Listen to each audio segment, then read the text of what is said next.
Why, hello my friends. Time for another video, I think. Today I'm going to be talking about living in a van when it's hot outside.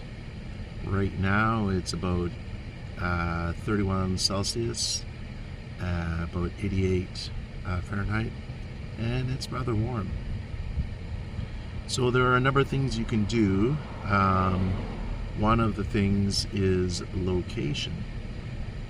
If you can park in an area that's elevated in height, the higher you go, the cooler it is. Park near the coastline. Ideally, if you're near a beach, it's a breezy area and there's lots of wind. And if you have your back doors and side door open, the breeze goes right through and it's a nice cooling effect. And the other thing to avoid, if possible, is not to park on the asphalt. So when you park on the asphalt, the heat radiates up and it makes everything a lot hotter. Of course, where are you going to park? On the grass? On the gravel? I don't know. But ideally speaking, that's an area you want to try to avoid. Next idea is to have ventilation, rear door open, side door open.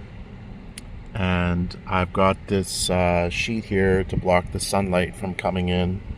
Because when the sun, I know it sounds obvious, but I'm going to say it, when the sun hits the skin directly, it's rather warm. And of course, I've got my fan blowing on me as I sit in this spot. That's the one awesome thing about this fan, is it's very movable. And then I have this other one blowing directly on me when I'm sitting in the bed.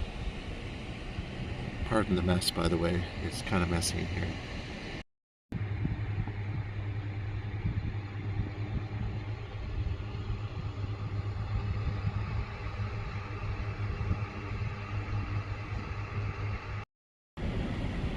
Another thing critical to me is to have a fan sucking the air out.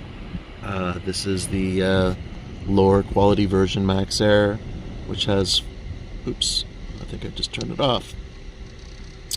Has 4 settings. The lowest is great. That's what I have it on a lot. That's the lowest right there. And then the highest is quite high as well. And works really well.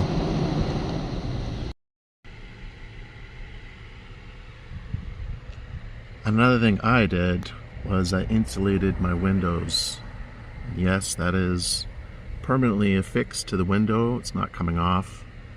It's a 1/2 inch polystyrene, and I curved it to the window and did little strips so that I could follow the curve of the window. Now, most of the time, like most of the time throughout the year, I wear t-shirts with a hoodie or something. But when it's really hot out, I like to wear these shirts that open up. And, you know, if it's just me and hanging out in the van, I'll either have no shirt on, or I'll have this shirt on and I'll have a button just like the last 2 buttons. Lots of airflow, and it keeps me cooler. T-shirt, it's too warm. This is also a linen fabric, so it's much lighter and breathable, so that's fantastic. Another thing is to keep hydrated. If you have a fridge and you can put your water bottle in the fridge for a couple hours and drink some nice refreshing water, that's good. Or if you even have ice cubes, that's really helpful. And later on today, I plan to go for a swim in the pool and cool off that way as well. And around 5 or 6 in the hottest part of the day, that's what I'll be doing. So as you can see, I got my rear door propped open. I actually have a piece of wood, which is kind of like a Funny story, these shocks have worn out and they won't stay up anymore.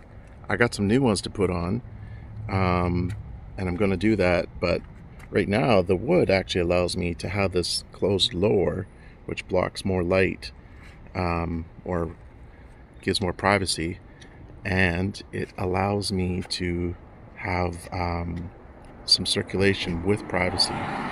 Eventually it will go up higher, and I'll have to put a sheet down or something.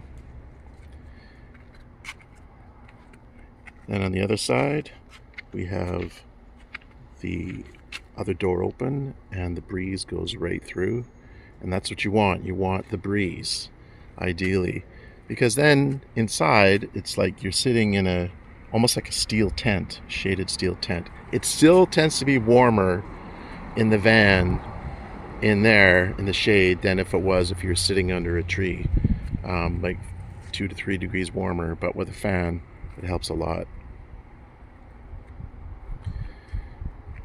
Another thing is to have, I don't know if you can see this, but there is silver tape on the inside of my glass to reflect the heat. The aluminum foil tape. Supposed to be effective at doing that. I'm not really sure if it is, but I'm going to pretend that it is.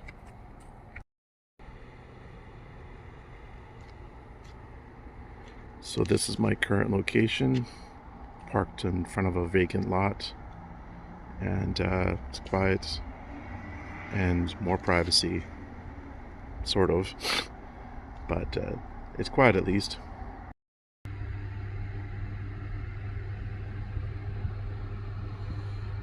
So here's the fan blowing on me. These fans actually work really well, and I've tried lots of different fans, and this is like a cheap fan. It's like $22 Canadian, but it's very effective, and it's in fact better than this one.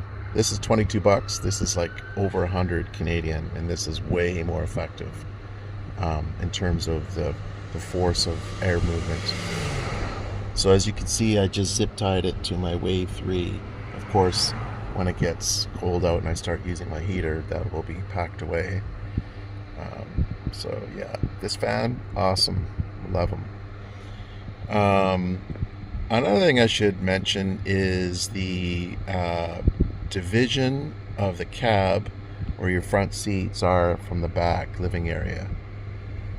It's critical to me to have that area blocked off. The amount of heat that would be coming through the glass right now would be a lot. And I mean, I can still feel it coming through a little bit, and I have it like partitioned off, obviously. So that makes a big difference. And if you're about to build a van, I highly recommend having a partition for temperature control, both in the heat and the cold. So living in a van in the heat is one of the most challenging aspects of living in a van. In the winter, when it's cold, you can turn the heater on, you can put more clothes on, a sleeping bag, you can get comfortable. But in the heat, there's only so many clothes you can take off. I find sitting in front of a fan the most effective thing, and I'm often doing that myself.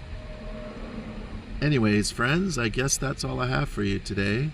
I hope you got some useful information out of that, and I hope you can stay cool in this hot weather. Thanks for watching, and be well, my friends.